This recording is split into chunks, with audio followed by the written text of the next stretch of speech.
All right, so the Kansas City Chiefs pull off the victory on the road against the Chargers. This was, it was anyone's game through and through. This could have gone either way for sure. Wild one. I know Brandon Staley is going to get some criticism for his fourth down decision-making, even though Andy Reid also made a very similar decision. To me, I don't really hate those decisions. I just think they didn't work out. I thought there was some weird defensive coaching, though, like actual X's and O's. I don't know why they went away from, and we'll get into it. I don't know why they went away from what was kind of working. They were, playing two safety deep coverages. Kind of went away from that, played a lot more aggressive towards the end there, and it did not work out at all. Mahomes thrives in that situation. I don't know what they were really thinking there. I thought that was odd, but just, complete chaos of a game. Let's get into the film study. So a lot of what was going on with Mahomes and the Kansas City Chiefs taking on the Chargers defense was really most of what we've seen with this Kansas City team. So, teams are playing two safety deep coverages. This is quarters coverage, and for Kansas City, they have a pretty good concept designed to beat this, where you have one player sort of run over the middle. They should try to draw some extra attention. This is Travis Kelce, who, deserves extra attention in this spot. And then you have Tyreek Hill, who's going to run out to the flat. That's the way this play is designed to work. As you see, Mahomes takes the snap, he hits Tyreek Hill, and actually, the Chargers are playing it pretty well. This is pretty solid defense. The issue is you just have a linebacker trying to cover Tyreek Hill. That's a mismatch, and it's a mismatch you're trying to take advantage of if you're the Chiefs. You're able to have Tyreek Hill run over, pick up the first down. When things were working for the Chiefs, this is what they were doing. Small stuff like this, good, kind of game plan specific stuff. You know what they're playing, so just scheme around it. It might not be your team's strengths, but at least you know what they're doing, and Andy Reid can scheme some stuff up. That's how they were able to move the ball pretty much. Of course, the issue can be stuff like this, where if you have to run a lot of plays, eventually mistakes are going to be made, especially a quarterback like Patrick Mahomes, who, let's be honest, he is a guy who will make some mistakes. Obviously, he's incredible with all the stuff he can do. I know some people like to hate on Patrick Mahomes. I still think he's incredible, but when you take away what he's best at, which is that deep down the field stuff, he becomes a lot more human, and we've seen that this season. So Joey Bosa, he's going to be on the edge right here, and really watch what he's going to do. And I also think this is kind of on Mahomes as well, because watch how once this play begins, I mean, don't get me wrong, it is a good play by Bosa. There's no denying that. But also, I paused it right here. This is nearly 4 seconds into the play when Mahomes is actually losing the football. So, you got to be a little bit more aware of that. You got to be a little bit more aware that, hey, you got a guy like Joey Bosa who can, run over and, do some real damage. So you have to be careful.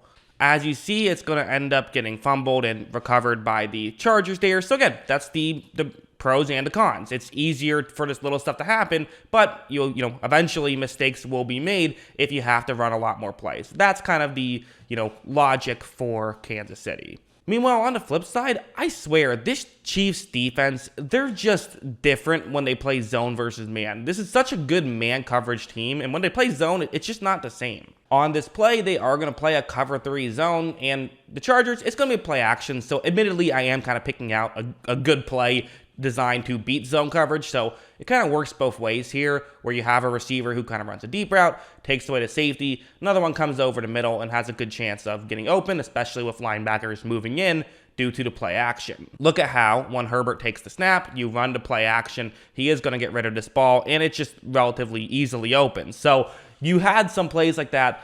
And again, luckily the Chiefs don't run a ton of zone, so that makes things easier. But look, Herbert's rarely going to miss throws like that, and you're able to pick up a decent chunk play there. So again, good stuff like that. And the flip side, though, is that while I say they have their issues in zone, they don't really have their issues in man. Like, look at this. I mean, it's a 4th down and 2, which obviously those 4th down decisions were, a big talking point of this game. But the flip side is, hey, let's give the Chiefs some credit for converting these, or for coming up with stops on these 4th down conversions. It's going to be man coverage, and this is going to be Nick Bolton, rookie, working on Jared Cook right here. Watch as this play starts. I mean, there wasn't really much opening to begin with. It's kind of a surprising decision that Herbert made in the first place.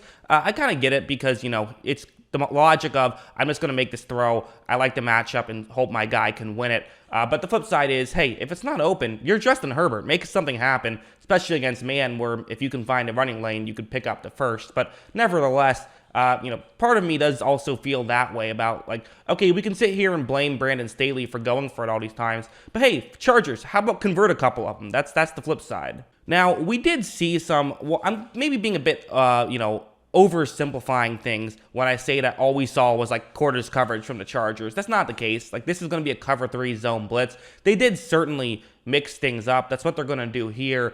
And you're going to have Tyreek Hill, who's going to eventually get a one-on-one matchup. And quite frankly, every time they get something like this, they're going to take that opportunity. Like, watch, Mahomes is going to take the snap, and you're going to see Tyreek Hill is going to get a one-on-one matchup. And it's honestly not the worst coverage in the world. I mean, I think that there is an opening. If Mahomes kind of leads him a little bit further, there's a better chance that this one does work. And even though the throw is a bit behind, Tyreek Hill, like, he's a really good contested receiver. Like, I don't think that's kind of an underrated aspect of his game. He can make a contested catch. He really can. Tyreek Hill, that's really an underrated aspect of his game. Obviously, he's so known for his separation ability, but he has that thing that he can pull out at any moment as well. So that was very fun. Of course, the flip side was we saw one of the worst plays I've ever seen, just ever. And in fairness, I'm going to pause it right here.